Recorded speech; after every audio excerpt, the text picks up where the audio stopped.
As the panelists come and sit down, I just wanted to follow up really quickly on applicants. One of the things the program does, Alan does it this semester, and I'll be taking it back again.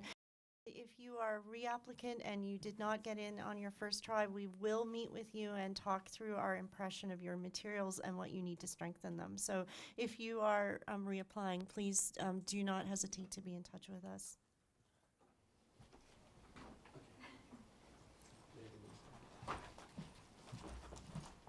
Do you want to just make it? You now know Robert, and so I'll let the other panelists just introduce themselves. Okay, I'll say it a little louder and into the mic. I'm Josh Wilner, and I teach here and at City College. Hi, my name is Megan Pezlowski, and I'm a fifth year. I'm Sarah Remedios, and I'm a fifth year, and I teach at Brook. So do you want to just maybe make a small statement, and then we'll take questions from the crowd? I think we're ready. Okay, ready. So I'm just ready. Can we get your concentration, please? Sure. My dissertation is working on Virginia Woolf and Shakespeare. And I'm looking at 1930s literature, particularly radical lit. So. If I have to categorize myself, it would be romanticism and critical theory, but I move around a lot, and that's something to think about. I am like Josh, actually. I do American and African American literature, but I move around with Josh. You want to say what you do? Oh, yeah. I work on 17th and 18th century literature, utopian studies, and children's lit. Anybody who's interested in children's lit, please come see me, or even if you like the Hunger Games. Alan, before we start the Q&A, could I just ask a few questions of the group? Sure, go ahead. Okay. Use the mic. So I know who we're talking with. How many of you are in school now? Okay, a fair number. Of those of you who are in school now, how many of you are undergraduate? Okay, a smaller number. Then I assume that the rest are MA. And how many of you are currently or have graduated from a CUNY program? Okay, thanks. That's useful to know. Okay, so we'll open up to questions if anybody has any opening questions. It doesn't have to be big. We can start with small ones. Yeah. I'm asked, what is the suggested timeline from the time you first are interested to the final date that you submit all your materials? What should that look like time-wise? Okay, folks, I'm going to repeat all the questions so that people know. The question was, what is the suggested timeline from when you first become interested to the actual deadline? I'll take it. Go for it. So I spent 4 years working with the pipeline program, helping probably 80-odd students who were CUNY undergraduates applying to doctoral programs. And from that perspective, I'd say the timeline should be as long as possible. You know, if you know you're interested now, start putting together materials. Talk to professors, maybe not asking for recommendations right now, but asking what they think of, what programs would be good for you, how your research is doing. Start working on your writing sample, start working on the statement. I've seen people take 2 years to put together a strong statement of purpose. I've also seen it happen in a week, but you know, it's usually closer to the longer timeline. So as long as you can put into the materials, they're just going to keep getting better. The deadline is December 15th. Just one thing about that, I would say that people who are getting prepared to do applications should remember that you are not the only person doing the application. So you have to work with the deadlines of the faculty members who are going to do the recommendations for you. You should be on top of how long it's going to take and what you have to do to get your transcripts sent. And you should be aware that of the mechanics of actually putting in the application into the CUNY system. So that stuff can get a little bit gummy. Everything that involves somebody else, I would start working with those individuals or those institutions sooner than later. I guess it's the reason I'm here. I run a statement of purpose workshop every year for the City College Fellowships Program, which is a program for undergraduates who are considering careers in the professoriate, not only in English but in many areas. And some of that is Mellon Mays funded, so it's got a strong diversity aspect to it. And I've been working with that program for many, many years. I would say that it often takes a good couple of years for an application and application materials to ripen. Now that we've got, the program exists to help students grow and develop and cultivate those materials. So they're in an environment that's facilitating that. You may not have that advantage and have to be working in a shorter time frame, but do give yourself as much as possible the time, a significant length of time to refine the materials that you're developing. That was a great question. Yes. So if you possess a master's degree already, is the general GRE test still, you still have to take that? I know there's two tests. You have to take the subject test and the general verbal and math quantitative. You still have to take both of those? Yeah, the question is the GRE required even if you come in with an advanced degree? And the answer is yes, unfortunately. Other questions? About those, I have a few. So about those, is it, you recommend that you finish all your GREs before applying, or can you do it during the process? What do you recommend as far as both the GREs and the application process? Okay, the question is the timing of the GREs and can you take them while applying? The GREs have to be into us for the deadline on December 15th.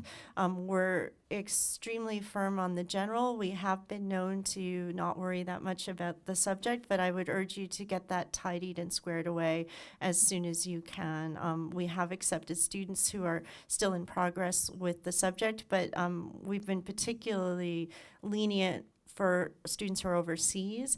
But if you're located here in the U.S., you should get the GREs into us for the deadline very, very strictly. You had another question? Yeah, a million, but Yeah. Just keep going. so as far as acceptance, because I just graduated MA from LIU, which is, it's not CUNY, but coming in, how flexible can you make your schedule as far as interdisciplinary courses, as far as whatever your particular field is, and what would be the transition between somebody graduated with an MA in English Lit wanting to go into composition and rhetoric? Oh, super. Someone can repeat the questions and then answer them on the panel. Megan? Sure. I actually came in with 2 master's degrees, which means that I wasted a lot of time. Or it means that I was just exceptionally well prepared. And I actually felt that that allowed me to do more interdisciplinary work, right? One of my orals lists, like something you do in your 3rd year, was almost entirely history, and another was almost entirely philosophy, and everyone was fine with that. And in fact, I was encouraged in many ways to step outside the sort of traditional English box. And I can't speak for the Comp Rep program. Can anyone? Well, I mean, I can say that it's an amazing program here, and they've had incredible success placing their students. They're extremely active. They have monthly meetings. There are regular classes. There's a lot of teaching involved in being a student here, and so there's a lot of classroom praxis. There's practicum, but we have nationally and internationally recognized students, faculty. In Comp Rep, and some amazing activities. And it too is interdisciplinary, and it draws on a lot of the strength of the faculty in literature as well. So it's a great place to come for Comp Rep. And I think the other thing to know about our interdisciplinary work is that there's a really robust Center for Humanities that brings in speakers and has events and stuff. So And I don't know the answer, you may, Carrie, but numerically, how many courses can students take that are offered through other programs? Oh, thank you. Josh reminds me, we only have one required course. That is our Intro to Doctoral Studies course. Some colleges where you teach require the practicum, so maybe arguably 2 required courses. But you can take as many courses outside the English program as you desire. In the first year, we really hope that you will take classes mostly in the program so that you acclimatize, get to know us, really become part of the culture. But our students take courses all over the Graduate Center. Well, and also all over the city. Yeah. Yeah.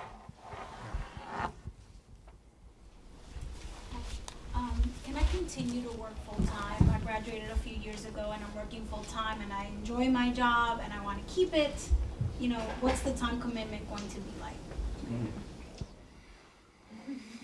I'll just repeat the question. Can you hold a full-time job and still effectively do the program?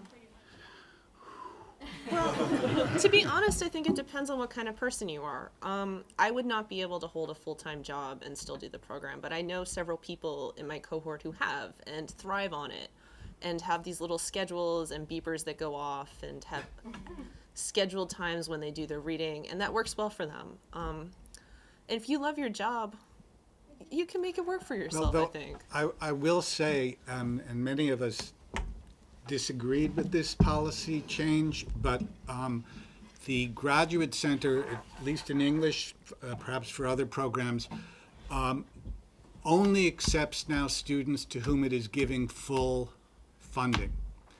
And one of the things we said is, well, you know, there are people out there, this is New York, they've got lives, they've got things going on, we'd love to have them here, they don't need the funding, but the formula has changed. And so that it kind of makes it more difficult for someone in your situation. Can I just say one thing about it? The first place the answer to your question is, I don't know. It's a very, very hard question for anybody to answer, and it really, I think you're exactly right that it really is up to you.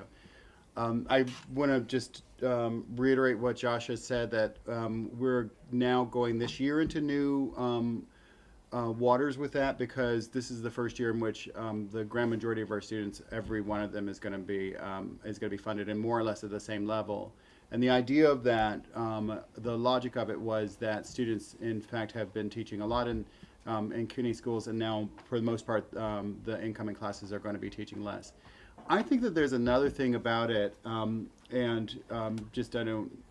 don't know the person who's asked the question, but I think generally one of the things that students really come face to face with when they enter the door is that the English department is interesting and has a lot of stuff going on. The Graduate Center is also interesting and has a lot of stuff going on. So my sense of being here day in and day out is, you know, the joke that I make to people is that I never procrastinate, and it just makes no difference whatsoever because there's plenty of stuff to do.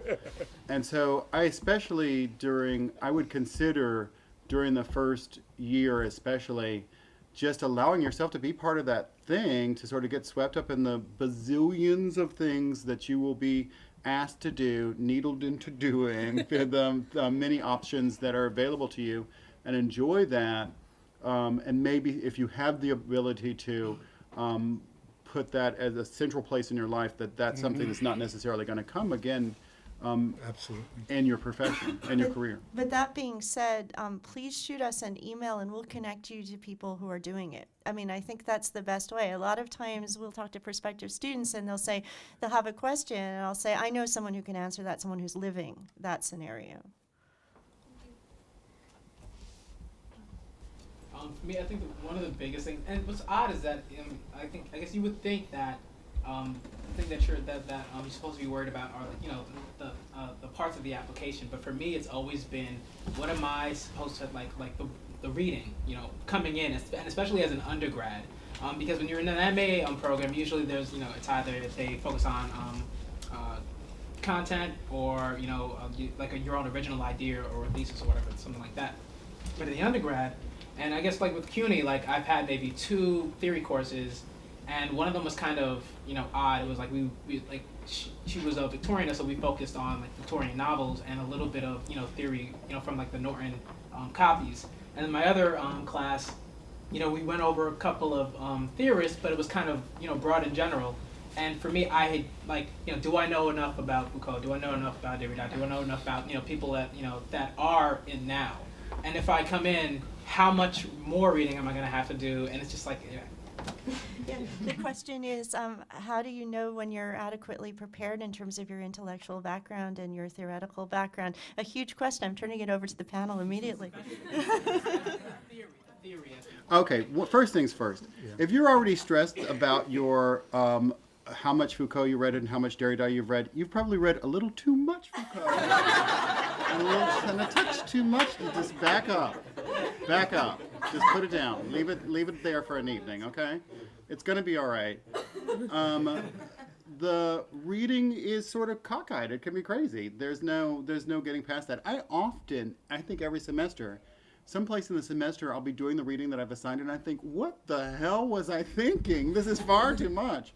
But I think that that's one of the things you want to do. You want to have that very broad grounding and very deep grounding in what you're doing. And the thing about doing it with a community of people is that it's not simply about what's happening inside the classroom. It's also about that being able to communicate with each other in a shared vocabulary. But yes, the work level is distinct from probably what you've been doing as undergraduates, and you have to get yourselves ready for that. I've never met a single student, and this is my 13th year, who doesn't complain about the work level, but I've never met a student who's more or less not been able to keep up with it and to negotiate how to deal with that type of situation. But anybody who says that, oh gosh, there's never going to be light weeks, but there are always going to be weeks in which other people are involved in it, and it's exciting. Yeah, I could talk about all of the things I hadn't read when I applied to graduate school. I could also talk about all of the things I haven't read now. Right. And that I'd like to be reading, and maybe I'll get to, including plenty of Foucault. And I'm in theory, okay? I want to add to that. I'll start with a story from my own experience. When I gave my prospectus, or the draft of my prospectus, I was ready to move. I'd completed orals and I was ready to begin my dissertation. And I drafted my prospectus and gave it to my supervisor and met with him. And he said to me, it sounds like you know exactly what you want to say. And that was not praise.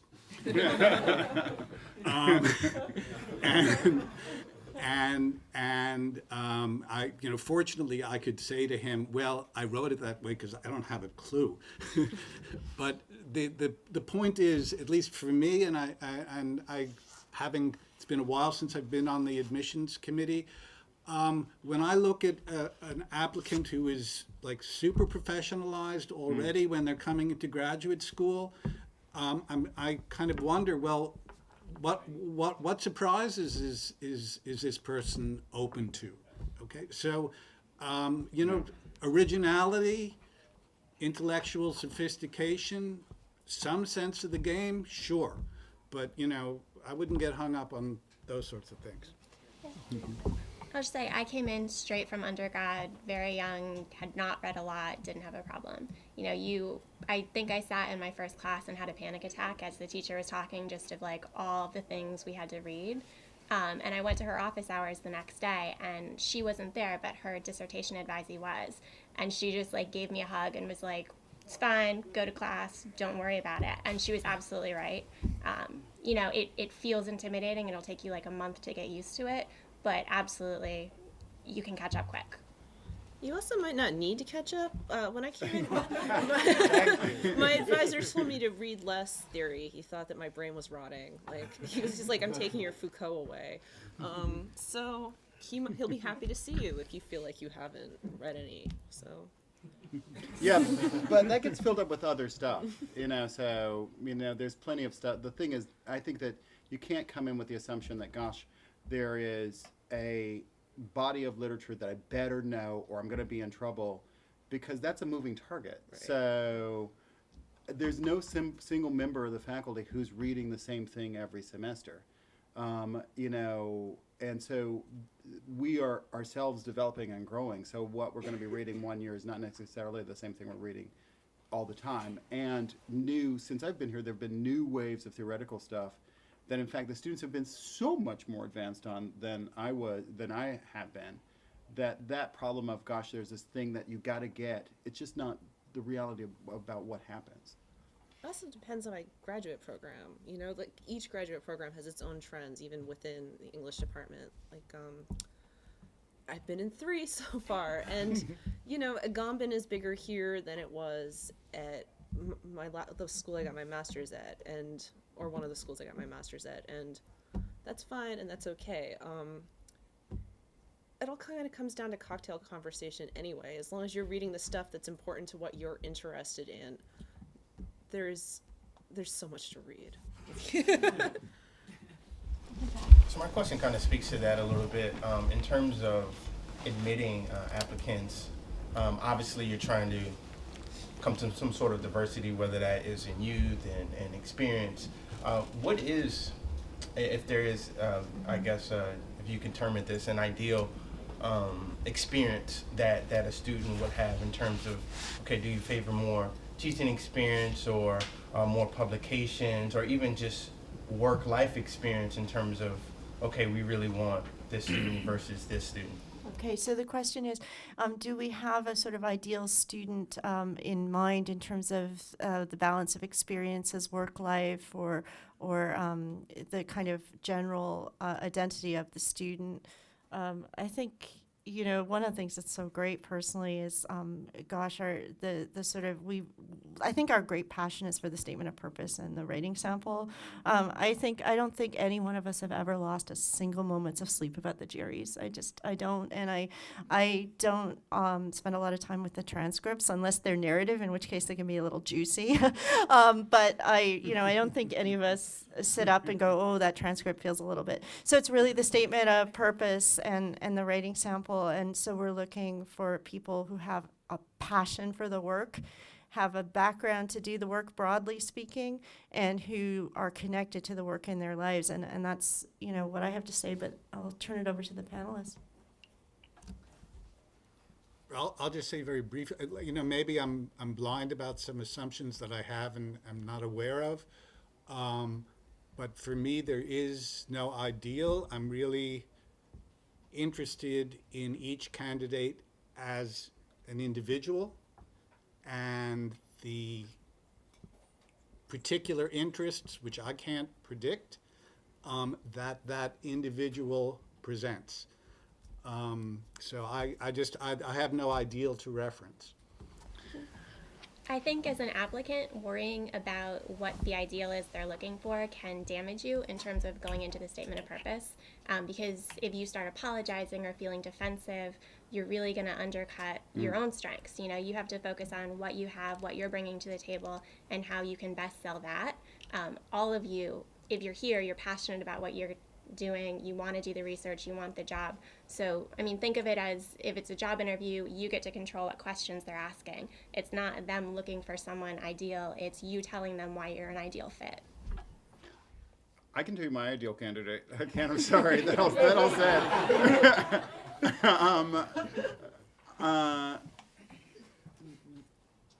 The first thing I do when I have looked at applications, the first thing that's interesting to me is the statement of purpose.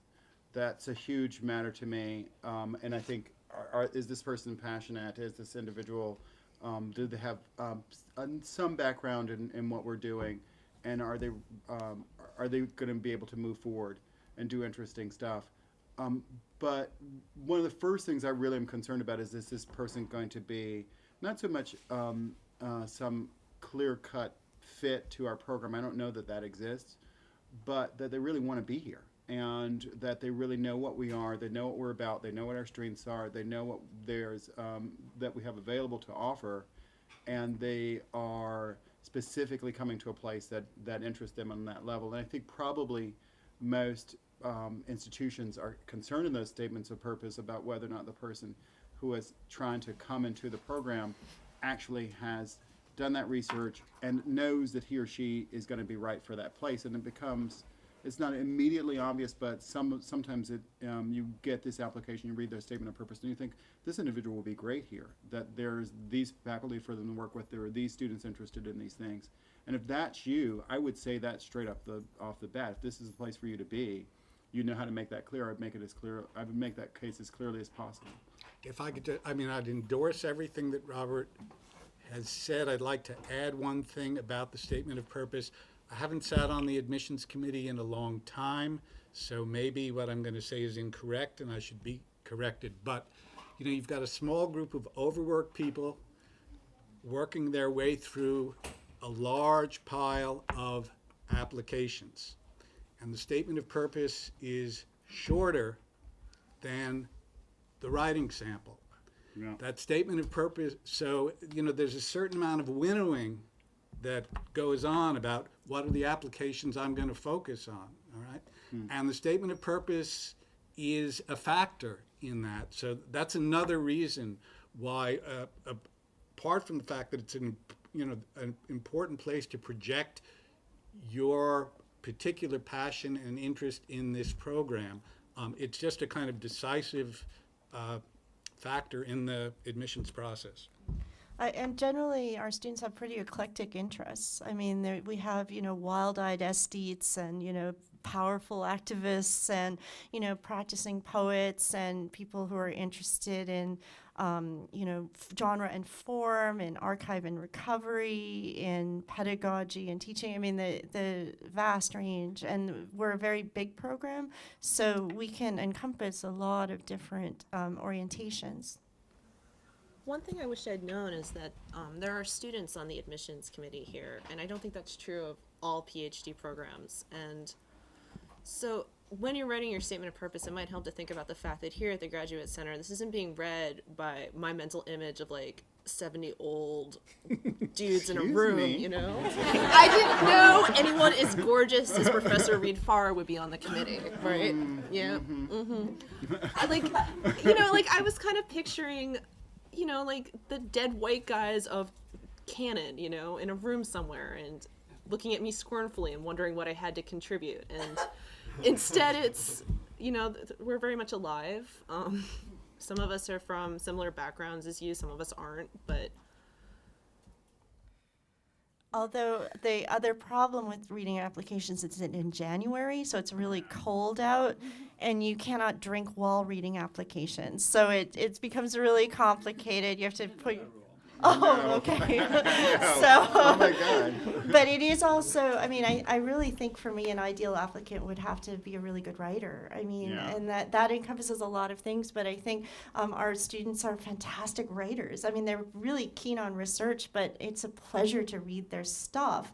And you should, when you're looking at your statement of purpose, you should be like, would I enjoy reading this if I wasn't being paid to read it? And ask yourself that question. And then also read your statement of purpose out loud, maybe even in front of the mirror, and just really sort of think about it as an act of communication. And give it to other people to read. Yeah. I just want to revise. I didn't mean there's no ideal student, but that it's not about your demographics and whether you're working or whatever. Right. So absolutely Right. there's ideal in terms of passion and commitment. I know there's a minimum number of pages for writing samples, but is there, say, too much? Well, yeah. And what would that cap off be? Listen, so last year we had 181. 181 applicants. That meant that we as a group were reading 30 or 40, I forget. Yeah, and it could be higher, yeah. I mean, the amount of applications and the amount of stuff in the applications it's a lot. It really is a lot. And so my feeling about this, my personal feeling about this, I have to say, but it's actually the case that I read the statement of purposes, all of them, and I'm looking for students who I think, oh gosh, this would be an interesting individual. I read some of all of the writing samples. I have to say that, frankly, after page 5, if I'm not really into that writing sample, it's hard for me to get to page 17. And sometimes you get writing samples that are actual theses that can be 30, 40, 50 pages long, you can't imagine that anybody's going to read that whole thing.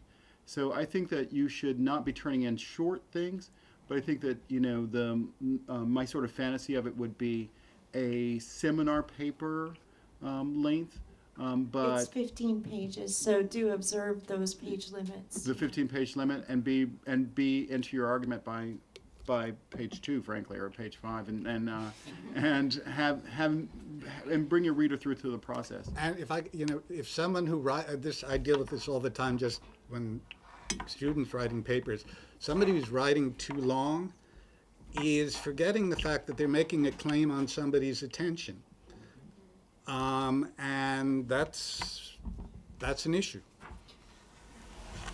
And also for this program, we might be more flexible if you ask in advance, or you should listen to what they're saying. For other programs, there are programs where if you send them 20 pages and they ask for 15, they're not even going to read it. They're going to throw out your whole application. So learning to follow the directions, with a statement, if they say 2 pages and you send them 5, you've shot your whole chance right there. So obey the limits they give you. It's the last time you'll ever be forced to obey anything in the program, I have to say. But we need Until you're the acting chair, and then you'll have to obey a lot of people. But in terms of the match between the statement and the writing sample, I think that's really critical. A lot of people give us a statement of purpose that says, I'm a medievalist and I'm interested in saints' lives, and then they give us a writing sample that's about confessional videos on YouTube, and the mismatch is really profound. Now, you can make that work if you really try, but really you want to present yourself as a scholar who's a budding scholar who already has something of a story. So your writing sample and your statement of purpose should interlock and reflect each other. It doesn't have to be by period, though. So let's say you're all about, counter violence or something, and you're interested in a different period, but you give us a writing sample that is about counter violence, and it sort of comes together thematically. That's another way to have a narrative of yourself. So I just wanted to make sure I understand that your writing sample can be an excerpt maybe of your thesis. Okay, that you submitted, okay, or a shortened form of the thesis. Yeah. Okay, great. Yeah, so the question was, can the writing sample be an excerpt of a longer thesis? And the answer is yes. We generally say, please strenuously work hard to make your seminar papers legible to people who weren't in the seminar with you, and your thesis capable of standing alone for someone who's coming to it cold. So this is why positioning your writing sample within fields and debates and having a strong argument will be your friend there as you try to do an excerpt from a longer work.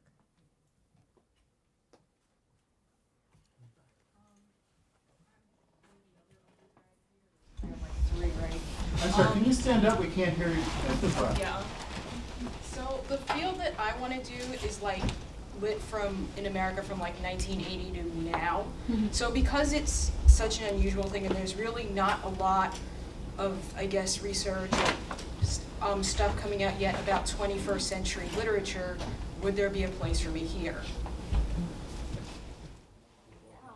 Yeah, there is. Summarize the question and then. Okay, so her question was that she's interested primarily in literature from 1980 forward, and so 1982 now, and whether or not there would be space for a person like that in the program. And the answer is yeah, absolutely.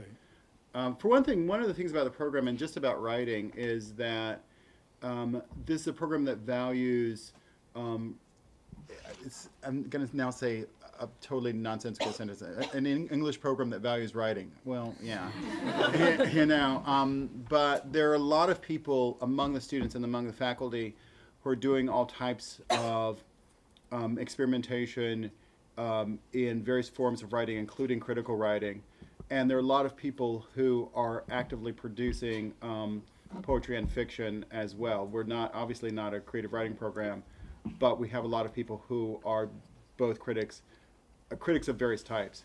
So I think not only is this a place in which you can do contemporary work, but it's a place in which you can do contemporary work well. I will say to you, however, that if you come,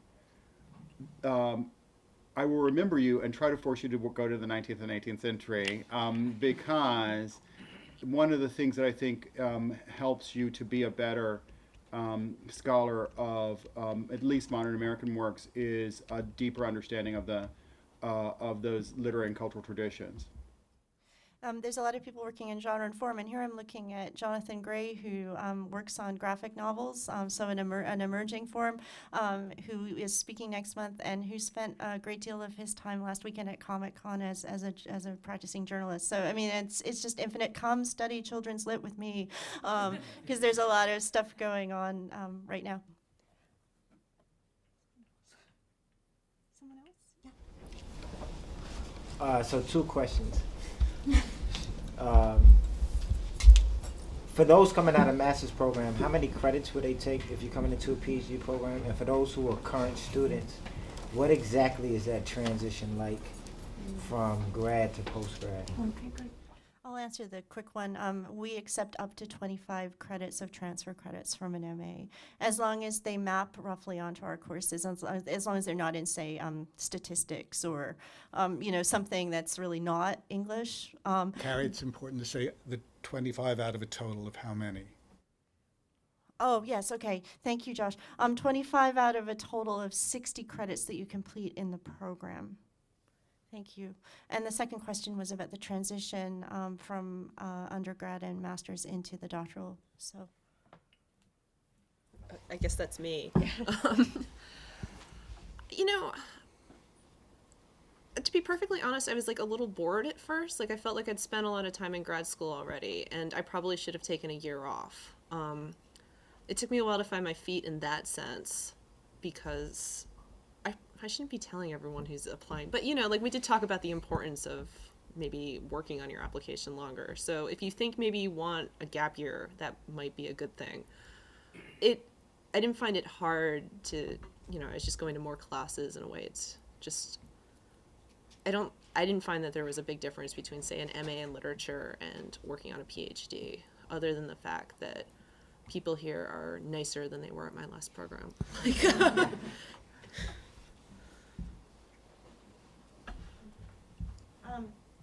I had a question just about also about transfer credits, which is so what I understand that your main transcripts need to be official transcripts, obviously. If those transcripts reflect transfer credits, do you need to get official transcripts from all the other institutions you've been to, even if it's been like 1,000 other institutions? No. Yeah, okay. So there's multiple questions in there. The first question is, do you have to have a transcript representing every institution you've ever been to? And the answer is unfortunately yes.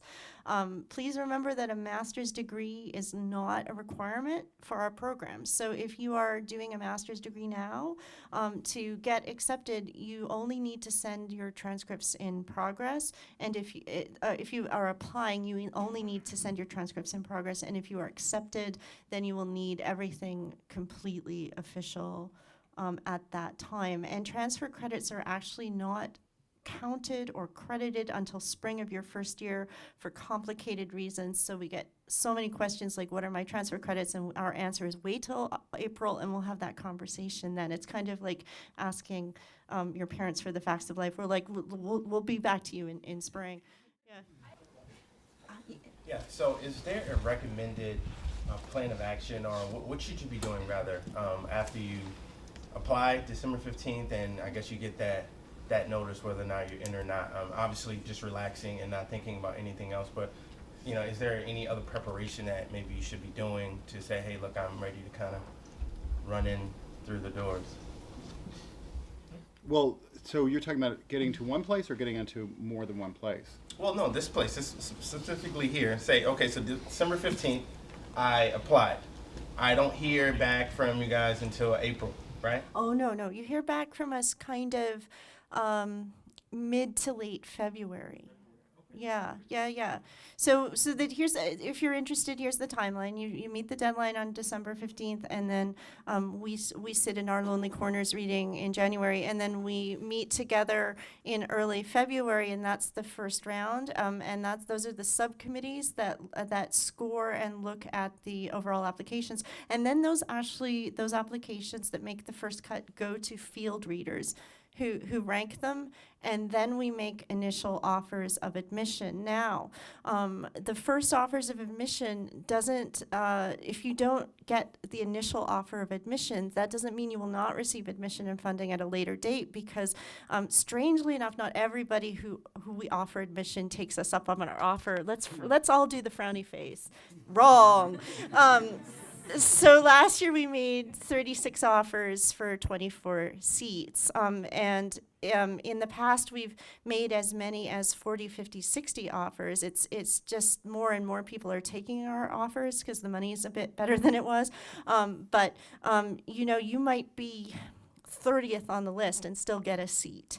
So we're going to be in constant communication with you. That's kind of my job. Is if you're you're sort of on the wait list, I'm like, okay, you're on the wait list. Hang on, wait for me, and just submit any questions. And this is repeating something that was said earlier, and this is not as a ploy, but there's an awful lot going on here, and coming and attending events and participating in the life of the program while you're in the process of applying, and then certainly if you should get in after you've been accepted, but before you're starting classes, I think that's just a really good idea in terms of making yourself more comfortable. As I say, it's not something you need to do as a ploy. I have their email address, so I'll keep them up to date on things. I love it. Yeah. Yeah, just out of curiosity, so if more people accept the offers than there are spots, what happens? Yeah, I've got it all calibrated. I mean, what happened, we've never had that happen, and we never will. So it's like, we make a little calculation, like say you have 24 spots, you might, make 26 offers and just do it more on a rolling basis. Yeah. How are you guys about, I mean, I knew like interdisciplinary and diversity, and that's huge here. Like for me, I like to think that my interests are pretty like eclectic. Like I might really love like a certain period, and like within those classics, and then I might just want to switch over to like graphic novels or comic books or something like that. And like, how are you how are you guys like and how do I find and is it okay to have multiple advisors for different areas? So the question is it okay to have multiple interests and love multiple periods and work with a variety of people on all kinds of different things? I'm just going to answer that by giving you my orals list. I did a list with Carrie on political violence in children's lit. I did a list on Shakespearean nationalism, and I did a list on Bloomsbury. So they were different periods, they had almost nothing in common. I have a lot of different advisors, a lot of different things that I'm interested in. My first day here, when I asked the then EO about signing up for classes and got approval, I said, what do I have to take? And he looked at me and was like, well, what do you want to take? And that's been the approach I've gotten throughout, just you can do whatever you want.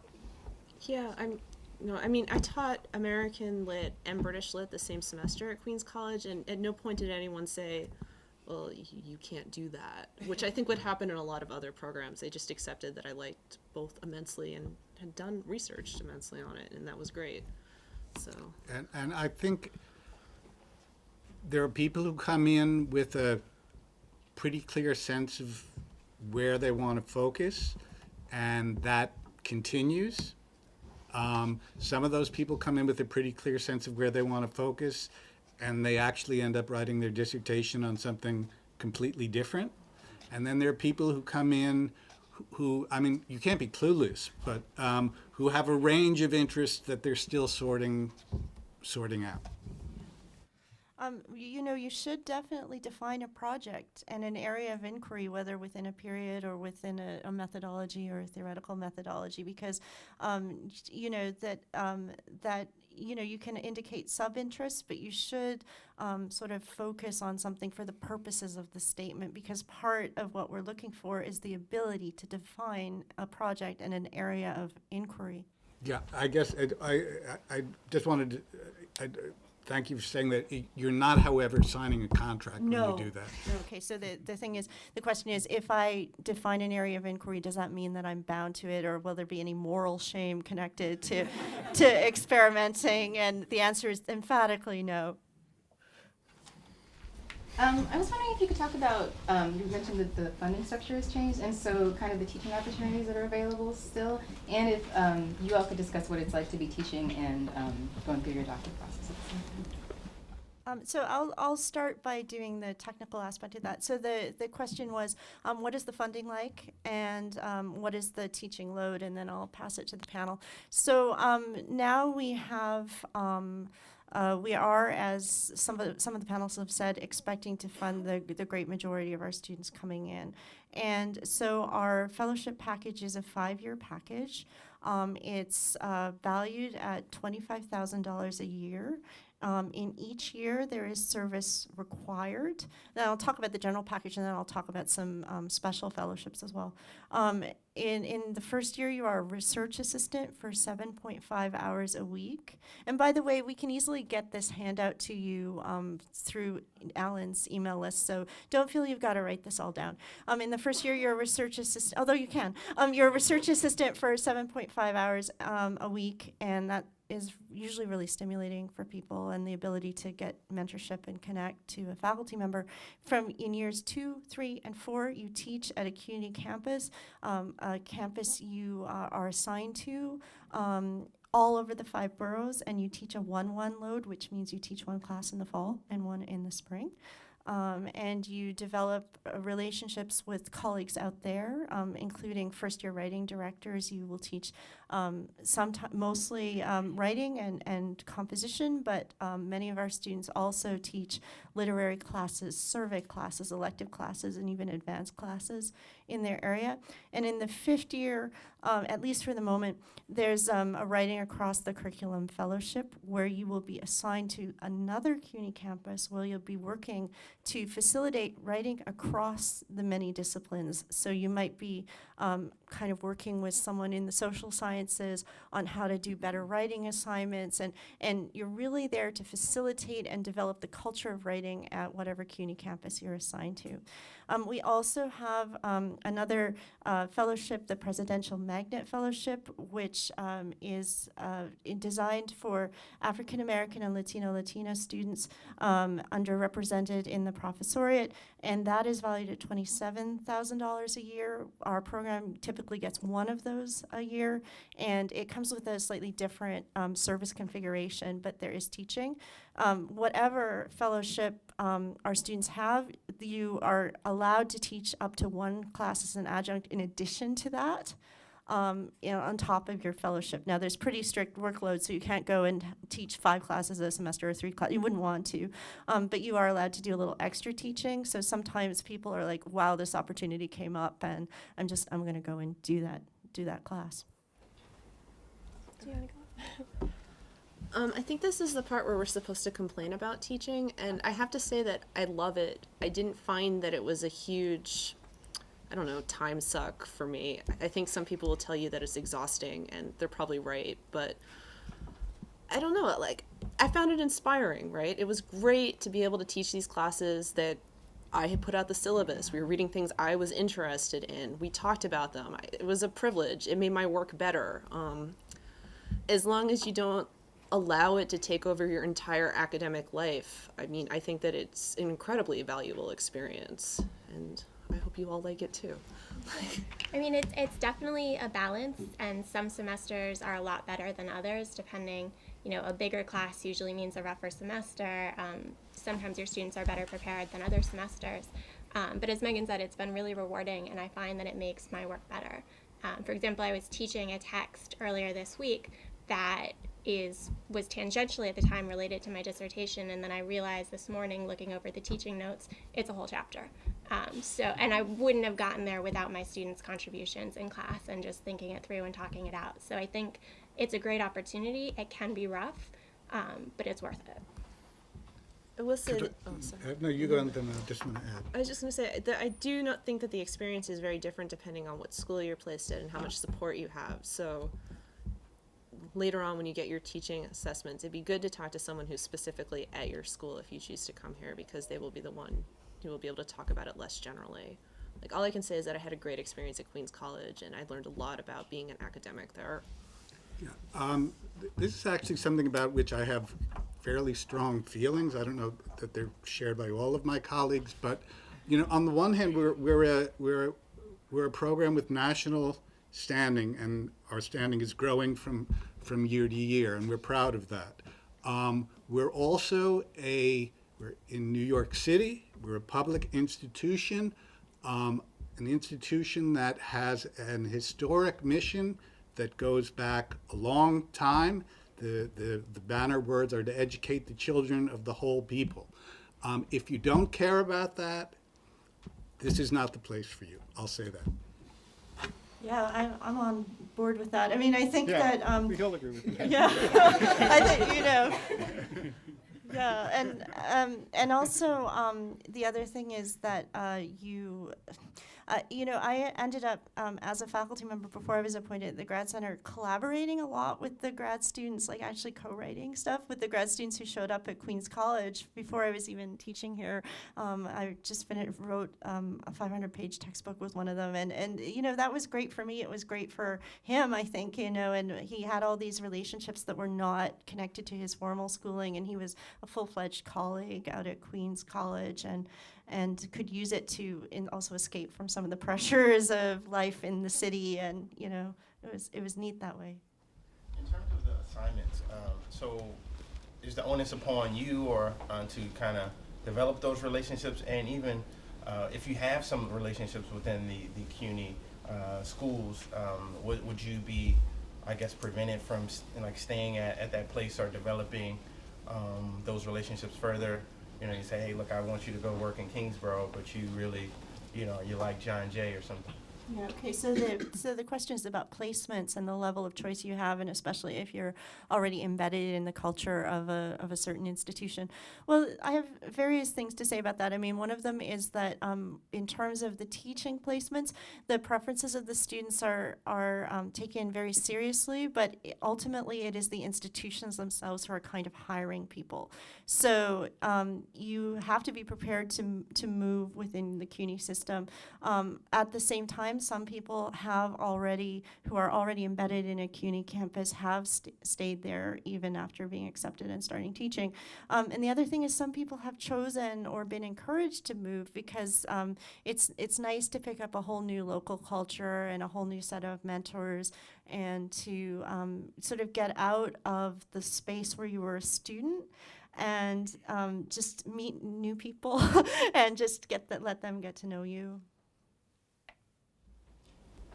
How much of a social life can you still have being in and I ask this because from 2008 to 2013 I was teaching high school full-time, had a second job as a college tutor, and was still taking classes, but I was still able to breathe on the weekend. So, how much of a life can you have as a doctoral? Everybody in the panel is looking around like, I don't know. Do you have a life? I know. Josh knows. Oh.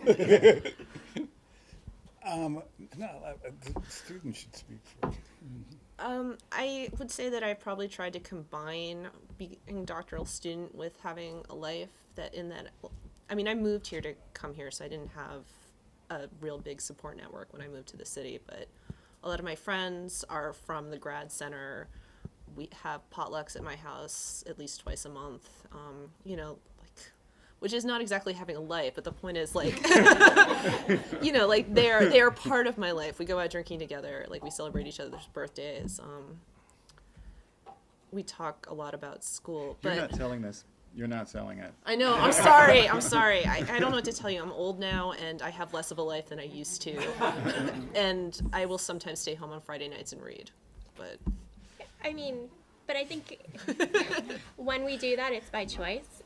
Finals, you really can't have a life. You know, you should block out mid-November to maybe the end of December and expect not to see anyone except for holidays. But other than that, I haven't found it difficult. I have friends within the grad center, I have friends outside the grad center, and I've only very rarely have to say no to things because I have too much work. I have to prioritize, I have to balance when I'm doing work, but it's definitely possible to have a life, yes. And if I can also just, this is true of the academy in general as a workplace, and it applies for students as well, which is that for better and for worse, the boundaries between what is work and what is personal, or what is social, are much vaguer than they might be in a lot of other work environments. So yes, you can expect to be working very hard, okay, but you can also expect that this place will be an important social environment for you. But I would also say, too, that we have several students whose main social world is not rooted in the program. They have family obligations or, vast interests outside of the program, and yet they also are enjoying the PhD. And we have students who are older and, already have, sometimes, houses and places to live that are, and are less invested maybe in going to the pub on Friday night. And then we have a lot of people who know where all the cool bars are and all the cool restaurants, and they, they're foodies and they're into like artisanal pizza, and there's a lot of range.